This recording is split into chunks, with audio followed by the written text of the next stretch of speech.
সাধারণকালের নবম সপ্তাহ বৃহস্পতিবার। প্রথম পাঠ শিষ্য তিমথির কাছে প্রেরিত দূত পলের দ্বিতীয় পত্র, 2 অধ্যায়, পদ সংখ্যা 8 থেকে 15। খ্রিস্টের দুঃখ সঙ্গী খ্রিস্টের মহিমা সঙ্গীও হবে। আমার প্রিয় সন্তান তিমথি, যীশু খ্রিস্টের কথা তুমি নিত্যই মনে রেখো। মৃতদের মধ্য থেকে পুনরুত্থিত তিনি, দাউদের বংশধর তিনি।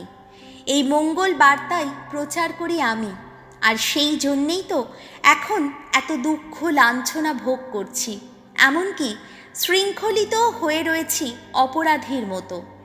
ঈশ্বরের বাণী কিন্তু শৃঙ্খলিত হয় না, আর তাই তো ঈশ্বর যাদের মনোনীত করেছেন, আমি এখন তাদের মঙ্গলের জন্যে সবই সহ্য করে যাচ্ছি, যাতে তারাও খ্রিস্ট যিশুর আশ্রয় লাভ করতে পারে পরিত্রাণ, আর সেই সঙ্গে শাশ্বত মহিমাও। এই কথা নিঃসন্দেহে সত্য যে তার সঙ্গে যদি মৃত্যুবরণ করে নিই, তবে জীবিতও থাকব তারই সঙ্গে।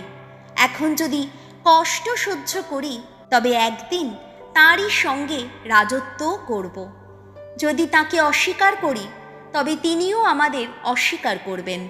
অবশ্য আমরা অবিশ্বস্ত হলেও তিনি কিন্তু বিশ্বস্তই থাকেন, কেননা তিনি তো নিজেকে অস্বীকার করতে পারেন না।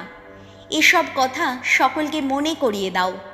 ঈশ্বরকে সাক্ষী রেখে তাদের নির্দেশ দাও যে তারা যেন নিছক কিছু কথা নিয়ে আর তর্ক বিতর্ক না করে, কেননা এতে কারো তো কোনো লাভ হয় না, বরং শ্রোতাদের সর্বনাশই ডেকে আনা হয়। আপ্রাণ চেষ্টা করো তুমি যেন ঈশ্বরের দৃষ্টিতে হয়ে উঠতে পারো তেমনই মানুষ। জীবন পরীক্ষায় যে যোগ্যতার পরিচয় দিয়েছে, যেন হতে পারো তেমনই কর্মী, যাকে কোনো কিছুতেই লজ্জায় পড়তে হয় না।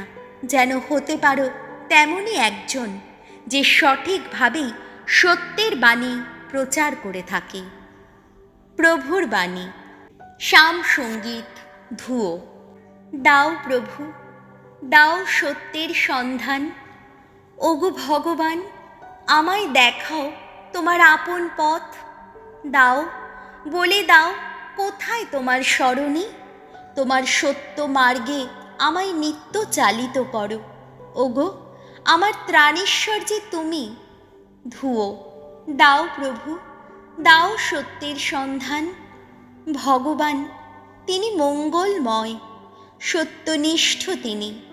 সমস্ত পাপীকে সঠিক চলার পথ চিনিয়ে দেন তিনি। বিনম্র যারা ধর্ম মার্গে তাদের চালিত করেন। বিনম্র যারা তাদের তিনি তো বলে দেন তার পথ। ধুয়ো। দাও প্রভু, দাও সত্যের সন্ধান।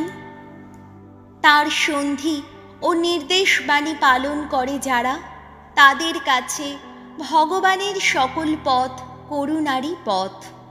ভগবত ভীরু যারা, তারাই তার কাছের মানুষ হয়। তাদেরই তিনি বুঝিয়ে দেন তার সেই সন্ধির কথা। ধুয়ো। দাও প্রভু, দাও সত্যের সন্ধান। বাণী বন্দনা। জয় জয় প্রভুর জয়। মুক্তিদাতা খ্রিস্ট মৃত্যুর শক্তিকে করেছেন নির্মূল। ভগবানের মঙ্গল বাণীর আলোয় তিনি উজ্জ্বল করেছেন অক্ষয় জীবন। জয় জয় প্রভুর জয়। মার্ক রচিত মঙ্গল সমাচার, 12 অধ্যায়, পদ সংখ্যা 28 থেকে 34। ঈশ্বর ভক্তি ও মানব প্রেম, এই দুটি আজ্ঞাই ঈশ্বরের প্রধান আজ্ঞা। একদিন শাস্ত্রীদের একজন যিশুর কাছে এগিয়ে জিজ্ঞেস করলেন, আচ্ছা, বিধানের সমস্ত আদেশের মধ্যে প্রধান কোনটি?